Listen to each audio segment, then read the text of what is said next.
अस्सलाम वालेकुम, कैसे हैं आप लोग? खैरियत से हैं भाई? ईद का दूसरे दिन और हम निकले हैं बलूचिस्तान ससी पुन्नू के लिए और वहाँ पर जाएंगे और वहाँ पर क्या है सिस्टम वो आपको दिखाएंगे। सफ़र में हमारे साथ रहेंगे जमील भाई। अस्सलाम वालेकुम जमील भाई, कैसे हैं हम? खैरियत से हैं भाई। हमारे स्कूल के दोस्त हैं, बचपन के दोस्त हैं। इन्होंने कॉल की कि आज चलते हैं भाई बलूचिस्तान, तो मुझे अंदाज़ा नहीं था इतने दूर तक के आएंगे। अभी आ गए हैं और मज़ीद आगे जाएंगे, दिखाते फिर आगे। और सब खैरियत है जमील भाई? बाकी इसके अलावा हमारे साथ जो भाई हैं, दो भाई हमारे साथ और हैं। अस्सलाम वालेकुम। अल्लाह करम है। आपका नाम सर? कयूम भाई हैं और दूसरे हमारे एक और भाई भाई मुनीर भाई। तो जमील भाई के साथ ही इन लोगों के कोलैबोरेशन में लेके जाना है। तो जमील भाई ने मुझे भी कहा कि चलो यार इसी बहाने बलूचिस्तान घूमते हैं और दिखाते हैं लोगों को। देखें ये जो सारे सफ़र के लिए निकल रहे हैं ना, ये नूरानी के लिए निकल रहे हैं। और नूरानी में जो है यहाँ पर ईद वगैरह में जो है ना भरपूर रश होता है और भरपूर तरीके से लोग जो है ना वहाँ पर जाते हैं, अकीदतमंदों के हिसाब से भी और घूमने फिरने के हिसाब से भी। तो आगे भी हम भी चलते हैं, अगर करीब हो तो।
3 घंटे का सफ़र करते हुए अभी हम यहाँ पर पहुँचे हुए हैं ससी पुन्नू के मज़ार पे। और ये आप देख रहे हैं यहाँ पर ये नज़र आ रहा है जो ये ससी पुन्नू का मज़ार है।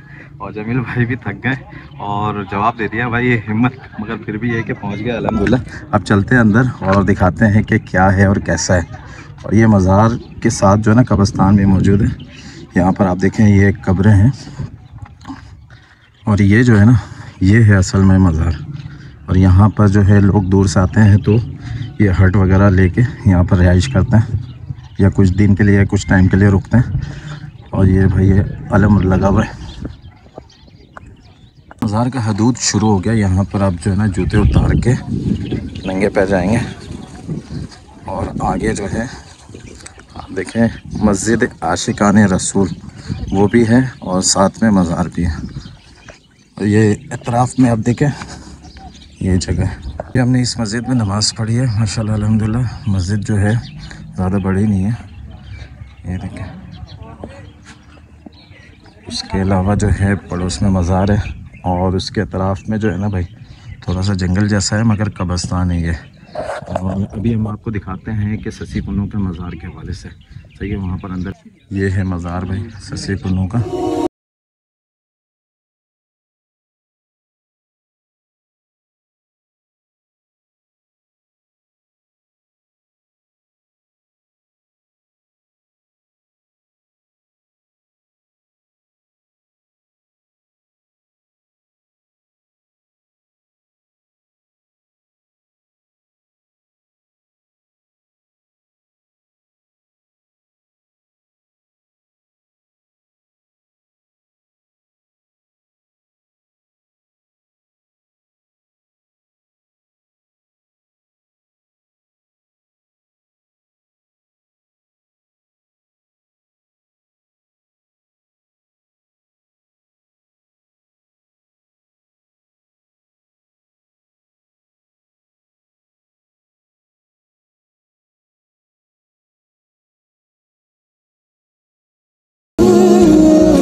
कौन सा वीर है जिनका नबी, जिनका भाई हसन और बाबा अली, फातिमा जैसी जिनको है अम्मा मिली, उस हुसैन इब्ने हैदर पे लाखों सलाम मुस्तफा जाने रहमत पे लाखों सलाम, समय बज़ में हिदायत पे लाखों सलाम, जिसने हक करबला में अता कर दिया, अपना लाला का वादा वफा कर दिया, घर का घर जिसने सुपुरे खुदा कर दिया, उस हुसैन इब्ने हैदर पे लाखों सलाम मुस्तफा जाने रहमत पे लाखों सलाम, समय बज़ में हिदायत पे लाखों सलाम, जिनको धोखे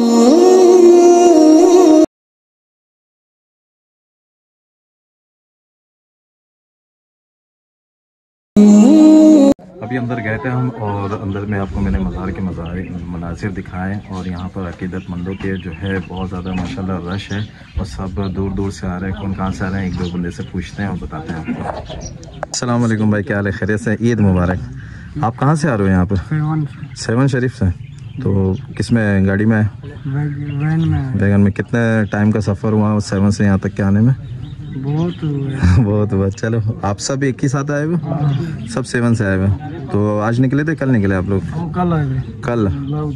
अच्छा, यहाँ पर इस हवाले से क्या थोड़ा सा बताएंगे, ये मज़ार के हवाले से और यहाँ के हवाले से? हमारी तो इतनी उम्र नहीं है, लेकिन रास्ते की बड़ी मुश्किल है। रास्ता तो बिल्कुल, हम खुद यहाँ पर आए, मीटर का सफ़र हमने भी बड़े तकलीफ और बहुत मुश्किलात है, मगर इस मज़ार के हवाले से किसी को पता है कि क्या है और क्या तारीख़ है? अस्सलाम वालेकुम बाबा, कैसे हैं आप? खैरियत से? बाबा यहाँ पर आप कितनी दफ़ा आ चुके हो? पहले भी आए हो या पहली दफ़ा आए?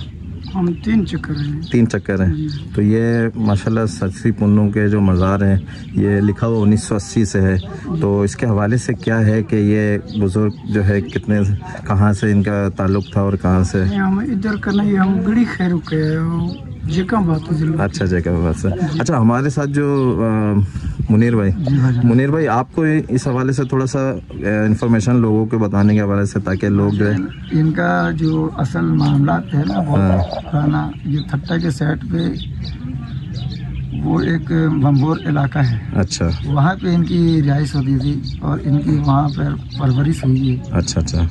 और इनके घर एक धोबी के घर में ये पली है। अच्छा अच्छा। ठीक है, इन दोनों के आपस में एक मोहब्बत का ताल्लुक पैदा हुआ, दोनों ही पुराने हाफसा हैं। अच्छा, माशाल्लाह। तो ये लोग यहाँ पे आ गए, मुख्तसर ये कह रहे कि वहाँ से ये लोग पैदल आए। अच्छा। हाँ, और यहाँ पे एक बकरी चलाने वाले थे, वो सामने उनका कब्र है। अच्छा अच्छा। हाँ, इनके ऊपर थोड़ा सा नज़र ख़राब हो गया था। अच्छा। फिर इन्होंने कहा कि भाई आप थोड़ा पानी लेकर आओ पहले। हाँ। वो पानी लेने गए, इन्होंने दुआ की कि अल्लाह मेरी इज्जत पामाल होने वाली, मेरी इज्जत की हिफायत फरमा। ज़मीन खोलते तो वो ज़मीन के अंदर चले गए।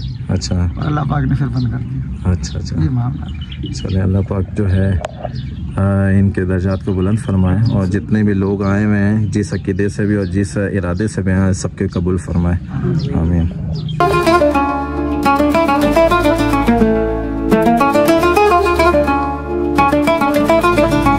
यहाँ पर देखे पानी पीने के इतने बड़े बड़े मटके मौजूद हैं। बड़ा गर्म है।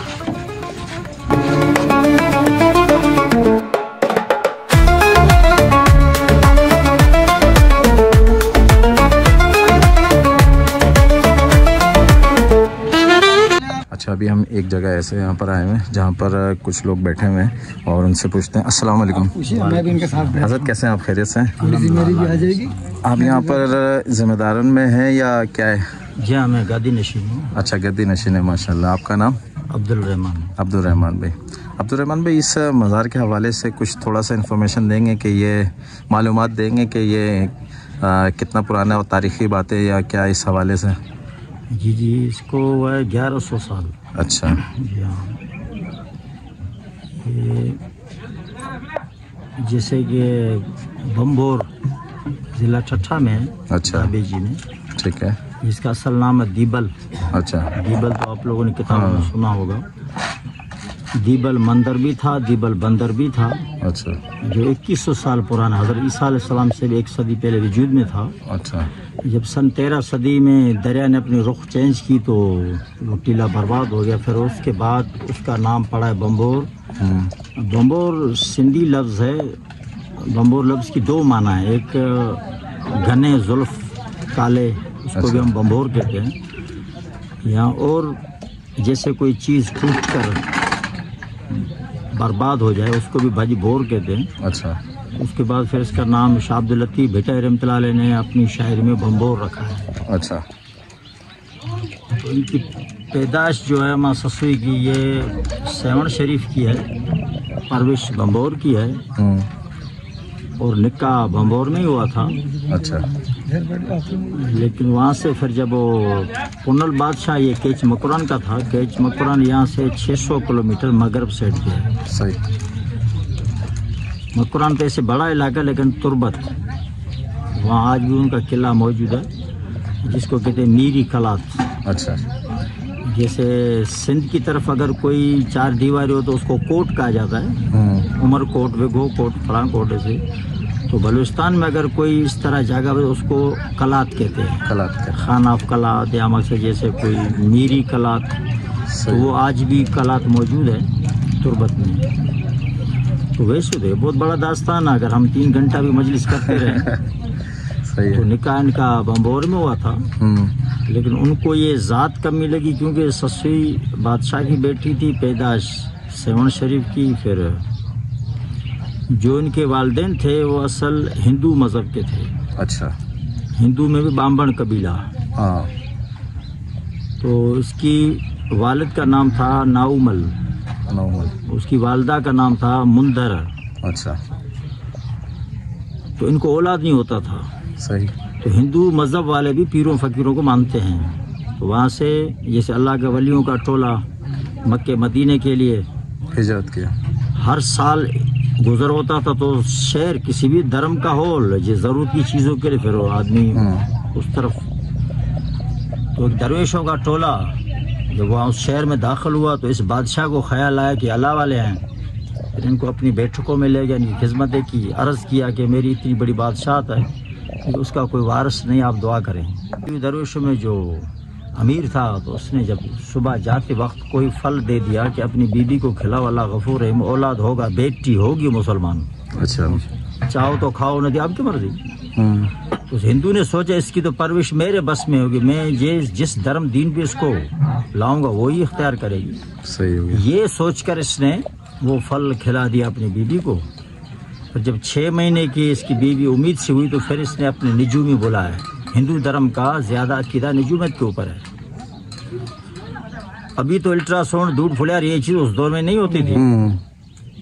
तो जब निजूमे ने अपना हिसाब किताब करके बताया उस बादशाह को कि ये है भी बेटी है, बच्ची है और इसका अंग मुसलमान के साथ लिखा यह है मुसलमान। अच्छा। इस बात पर उस हिंदू को जलन लग गई, गुस्सा आ गया कि फकीरों ने भी यही कहा था, हमारे धर्म वाले यही कहते हैं, अब होगा ऐसे ही।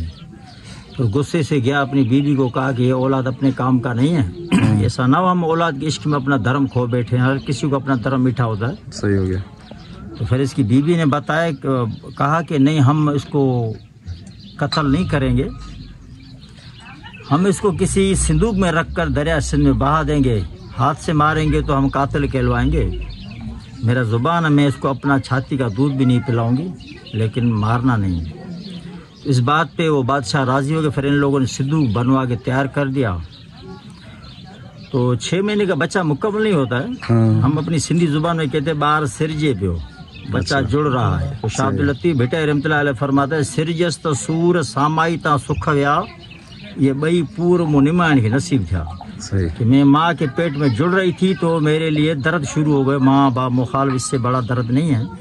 तो जब मैं वरना जवान हुई तो मेरे से सुख खत्म हो गए। तो फिर उसने उन लोगों ने खजाना डालकर हीरो जवाहरात की सूरत में सोना रखकर कि हमारी ना हो सकी जिसकी वो खुश रहे। सही। फिर सिंधु खजाने से भरकर जैसे पैदा होती है तो नीला धुला कर कपड़े लटे पहना कर आधी रात को उस दरिया सिंध में इसको बहा देते हैं। सही। आधी जो ओढ़ाता हुई ना वो नमाई पिया कोई थनी जी अंगूरिन माई, थनी हम कहते माँ के दूध को उंगलियों से आ रही थी। फिर जाके बम्बोर में मोहम्मद नाम का धोबी था, मुसलमान था, उसको औलाद नहीं था। फिर ये सिंधु जाके उस मोहम्मद के हाथ चढ़ता है। फिर सिंधु को ले जाता खजाने के साथ। फिर अपनी बेटी का नाम रखता है सस्सी। सस्सी असल संस्कृत जुबान का लफ्ज है। सस्सी कहते हैं चांद को संस्कृत जुबान में। अच्छा। संस्कृत जुबान जो है सिंधी जुबान की माँ है। सिंधी जुबान की पैदाइश संस्कृत से। सस्सी कहते हैं चांद को। इसने अपनी बेटी का चांद नाम रखा, वरना सस्सी। फिर अभी आपके मशीन में गुंजाइश है तो बात करते नहीं, तो ये बहुत बड़ा दास्तान है। बहुत मजा आ रहा है और बहुत मजा। अभी हमने कहानी वहाँ तक सुनी थी जहाँ पर उनका संदूक जाके दरिया के किनारे लगा था। फिर उसके बाद का जो सिलसिला है वो कंटिन्यू रखेंगे हजरत साहब। जी सर। तो जब सस्सी वरना हुई, जवान हुई, तो केच मकरान के जो बलोच थे, आरी बादशाह था, तो उनका 360 ऊँटों का काफिला, 18 ऊँटन। इससे पहले बलोची में सिंधी में 20 के ऊपर हिसाब होता था, 18-20। तो 360 ऊँटों का काफिला वहाँ से चलता था, बम्बोर जाता था। अपने इलाके की खजूर फ्रूट वहाँ बेचते थे। वहाँ बर्तन या कपड़ों की रंगाई बड़े पैमाने पे होती थी, तो अपनी ज़रूरत की चीज़ें खरीद कर अपने शहर ले जाते थे। तो उस काफिले की सरबराही मैनेजरी करने वाले एक बुढ़ा बड़ी उम्र का बंदा था। उसकी निगाह नज़र अम्मा सस्सी पे पड़ गई। ये जाके अपने पुनल बादशाह से बात कही। इससे पहले पुनल बादशाह आरी बादशाह के 7 बेटों में सबसे छोटा था, अल्लाह पाक ने उसको बड़ा हुस्न अता फरमाया था। तो कभी कभी ख्वाब देखता था कि चांद में मैं खूबसूरत चेहरा देख रहा हूँ, ताबीर नहीं होती थी। जब इस बुढ़े ने एक दिन जाके उधर बात कही कि ए पुनल, अगर आपकी कोई लायक है तो वो मैंने बम्बोर में देखी है, अगर उसका कोई लायक है तो आप हो। इस उम्र में मैंने ऐसा हुस्न नहीं देखा। तो उस बुढ़े की बात करनी और पुनल बादशाह का अपने ख्वाब की वो ताबीर समझना। फिर केच में बैठना ही जहर हो गया। उस बुढ़े को तंग करने लगा, मेरे को किसी भी बहाने ले चलो बम्बोर। फिर खैर किस्सा मुख्तसर अपने बाप से उसने इजाजत ली कि फिर वहाँ से जब केच से निकलता है तो अपने ऊँटों को भूखा रखता है। फिर हमारे ये जो आपने पहाड़ क्रॉस किया, इसका नाम है पब जबल। पब जबल, हाँ, इसकी 450 किलोमीटर चौड़ाई है। अच्छा। इसके अंदर अमन है। जो हमारे सिंध के फतवा के पहला काजी हैं साईं अब्दुर्रहीम गिरोड़ी बादशाह सांगड़ वाले, ये फरमाते कि सिंधड़ी तोखे जोखो कंधार मां मिर्मिची मारे सुख लहंदी, सिंधड़ी सुखी रहंदा से जो पब के पासे, वो सुखी रहेंगे जो पब के अंदर होंगे। अच्छा। इस पहाड़ के अंदर अमन है। तो इसमें एक बूटा पैदा होता है जिसको हम सिंधी में खथूरी कहते हैं, बड़ी खुशबूदार बूटा है। जब इस इलाके में ऊँटों का काफिला पहुंचा है तो ऊँटों को मंजिल करवाया, फिर ऊँटों को वही घास के तौर वो खथूरी खिलवाई। अच्छा। खथूरी खिलाने के बाद ऊँटों के मुंह पर रस्सी के बूचे आपने देखे होंगे, जुगाली ना मारे, खुशबू जाया ना हो, मुंह बंद करके बम्बोर पहुंचे ठंडी रात में, सुबह के 4-5। अभी तो हम रोशनी में मशीनों में मसरूफ हैं, रात को जागते हैं, दिन को सोते हैं। उस दौर में सवेले सोना सवेले उठना। तो सुबह को जब काफिला वहाँ पहुंचा तो जैसे आज जुमा बुध बाजार लगती, उस दौर में भी अपने खेमे लगाकर व्यापारी अपना बाजार बनाते थे। तो हुक्म हुआ ऊँटों का मुंह खोल दो। जब ऊँट जुगाली मारने लगे तो उस समंदरी हवा के जरिए खुशबू जाके उस आबादी में दाखिल हुई, तो सारा शहर खुशबू हो गया। केचा आयो काफिलो अची अतर ओत्याऊं, खथूरीअ जे खुशबू सां वण टिण वासियाऊं, पसंदे पुनूअ खे मूंखे विसरी वेयूं विॼाऊं, खेमा खोड़ियाऊं त वरियो बख़्त बम्बोर जो। क्योंकि मैं आपको सिंधी में बता रहा हूँ, इसके भी आपको लायक मिलेंगे। केचा आयो काफिलो साथ धनी सरवाण, वार वढे वागू करया, जुल्फों को काट कर ऊँटों की नाकेली की रस्सी बनाऊं। अच्छा। पवा ऊंद पलान, जिस्म को टुकड़ा करके उस पलान में डालूं जिसपे पुनल सवार हो। वो भी लायक ना अब्दुल लतीफ चेशल सजण नींदुम साण, जेड़ो पुनल पाण तेड़ी सिटा साथ जी। वाह वाह हो गई सारे बम्बोर में। जो पुनल के भाई थे उन लोगों ने देखा कि उसी दिन सुबह को निकाह हो चुका था, फजर के बाद, ये असर के बाद पहुंचे थे। अच्छा। अभी निकाह हो चुका है। अब अगर ये सोचते थे कि हम जिद करेंगे पुनल से कि अपनी ये नई नवेली दुल्हन छोड़ दो, तो ये अपना सर देगा, लेकिन नहीं छोड़ेगा। सही बात है। खाली हाथ जाएंगे तो बाबा मारेगा। फिर इन लोगों ने एक सियाणपाई की, इन लोगों ने वो बात को छुपा के रखा बाप की। बड़े खुशी से भाई के साथ मिले, पूरे बम्बोर को दोबारा दावत की। ये धोबी मोबी नहीं है, हम लोग का भाई है, ये बादशाह है, हम दोबारा खुशियाँ करेंगे। फिर इन लोगों ने शरबत और मिठाइयाँ बांटी। अभी शाम हो गई है तो हर चीज के अंदर इन लोगों ने नशा डाल दिया। अच्छा। जो भी खाए पिए वो ऐसे खुमार में गश होता जाए। जब रात होती है किसे मुख्तसर करते, नहीं तो हम सारी रात मजलिस करेंगे, बम्बोर से नहीं निकल सकते। रात हुई तो ये अपने भाई को ऐसा कोई नशा पिलाया था, 8 दिन तक खाली जिंदा रहे, उठ बैठ कर कोई काम ना कर सके। नशे की हालत में उस भाई को अपने ऊँट पर बांध कर ये रवाना हो गए। ससी जब अपने घर से सुबह को जैसे सूरज निकला, नज़र मारती है तो न ऊँट है, न देवर है, न बैठकें हैं, मैदान खाली है। तो चीख मार कर गिर पड़ी। शाह साहब फरमाता, धुरिया ही धारिया मिट मुईजा न थिया। वो मेरे दुर से गैर थे, मेरे अजीज नहीं थे। धुरिया ही धारिया मिट मुईजा न थिया, मदियूं डेरन मन में आऊँ खिलियो खींकारिया। उनके दिल में दगा थी, मैं बड़ी खुशामदी कर रही हूँ। सुबह थी सारिया तो उठन होता करना, एक भी ऊँट नहीं बैठ को। फिर किस्सा मुख्तसर करते हैं, जब रवान ससुर ने कहा कि मैं नहीं बैठूंगी, मेरा शोर चला गया, मैं भी जाऊंगी। तो जब जाने लगी तो माँ ने कहा कि बेटी आप नहीं मानती हो तो इतना आपका जैज पड़ा हुआ है, कोई शाल कोई तकिया अपने साथ ले जाओ। तो कहने लगी तो माँ वेहाणु वार खण पंहिंजी पथराणी, कि अम्मा ये मेरे जुल्फ जैसे तकिया है, मैं अपने जुल्फों को सर के नीचे करके सो जाऊं। जेकी ॾिनुई ॾेझ में सबुई सार विञा थी वणकार ॾिठम पैर पुनल में बयाबान में जाती हूँ पुनल के उस पैरों के निशान के पीछे में आप अपना जायज़ हिसाब करके उठाओ। बेटी फिर जूती तो पहन कर जाओ ना। नहीं, वो मेरा मिजाजी खुदा है, पता नहीं कौन से ऊँट पर सवार होगा पुनल। ऐसा ना हो उस ऊँट के पैर के निशान के ऊपर मेरा पैर आ जाए जिस पे पुनल सवार हो, मेरे पैर में जूती होगी तो मैं बेअदबों में शुमार ना हो जाऊं। कांटे लगेंगे कंडा मुँह पैरन में तोड़े लख लगन, आंगूर आंगूठे न मुड़े, ये मेरी उंगलियां सूझ कर ऊपर चली जाए शाला ना मुड़े। छिपू पैर छिनन चीचे चीहा करे रेला रत कन वीदे डाई पिरन जुती जात न पाया। फिर बाबा गुलाम फरीद फरमाता है कि सारे सफ़र में सस्सी ने पैर इस तरह लंबे नहीं किए। सस्सी पैर संगोड़ सुती मता केचरे थी वन लत्ता, जित कित ज़ात पुनल दी वस दिए मता बेअदबी थी वहाँ। अदब से ये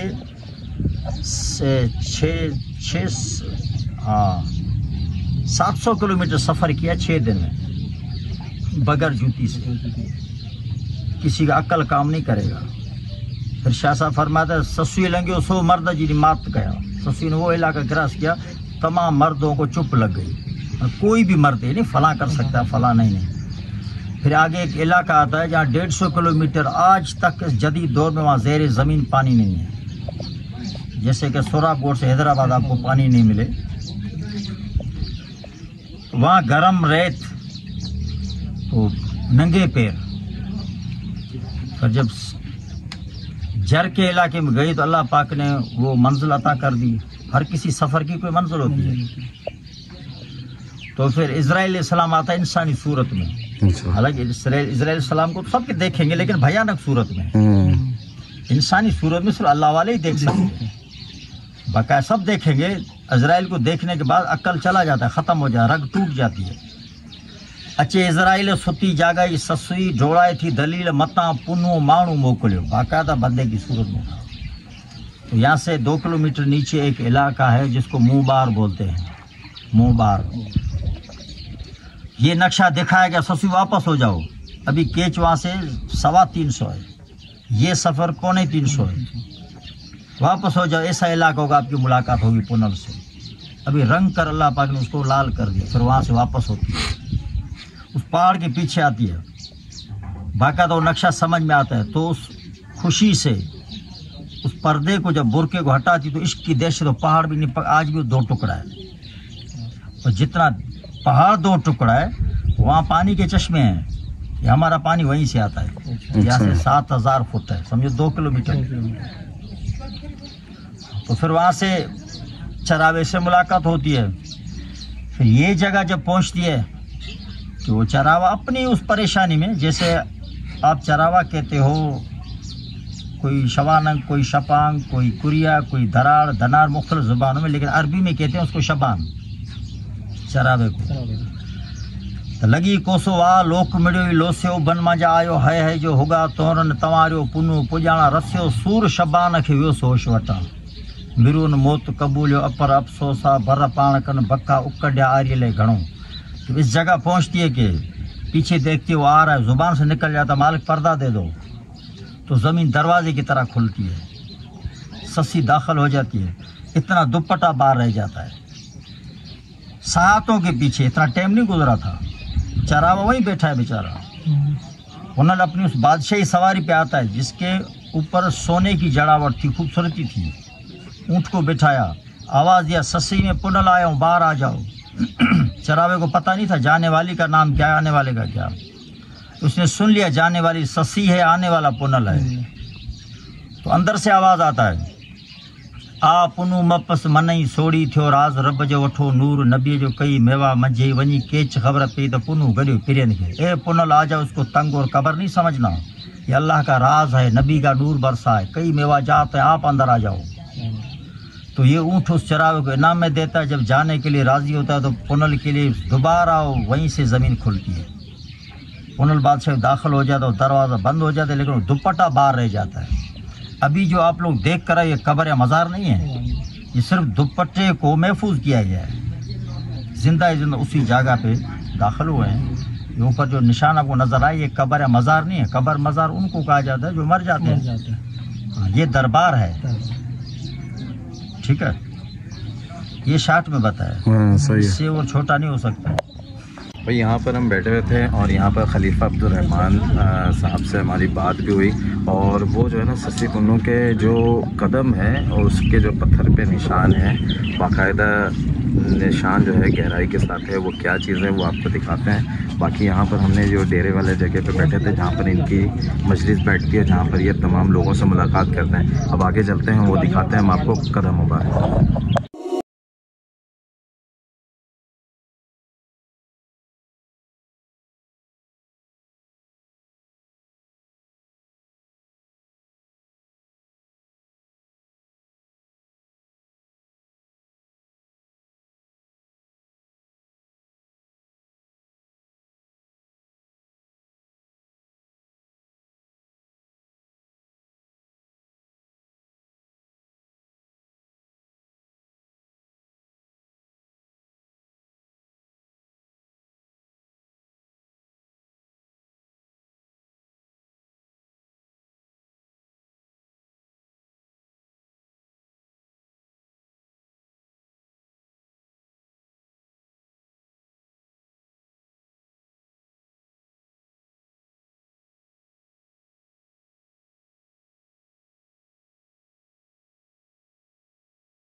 ये दूसरा पैर, दूसरे पैर की एड़ी है, दूसरे पैर की एड़ी।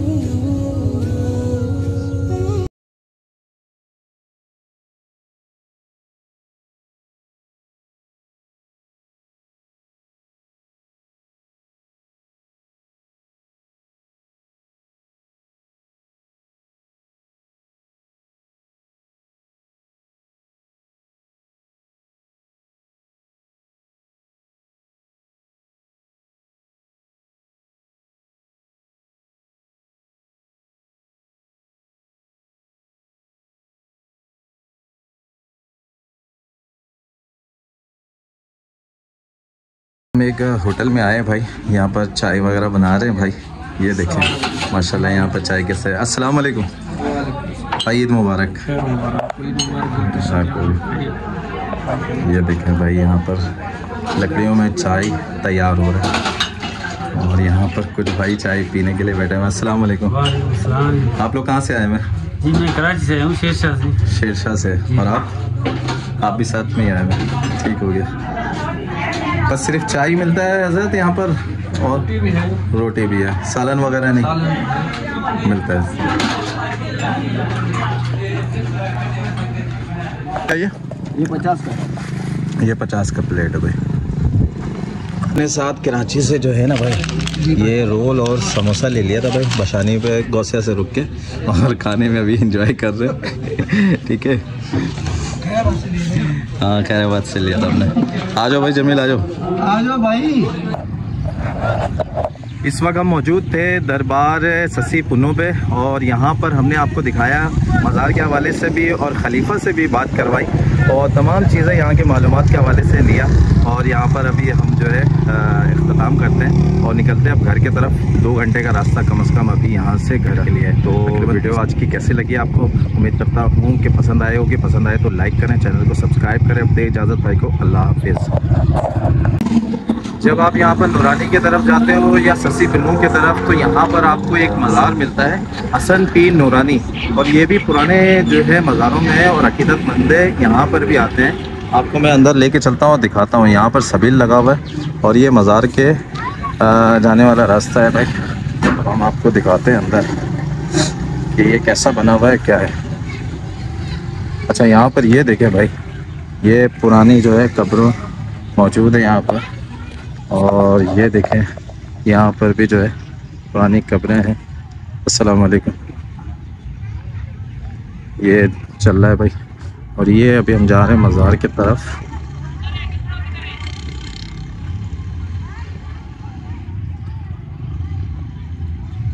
ये देखें भाई।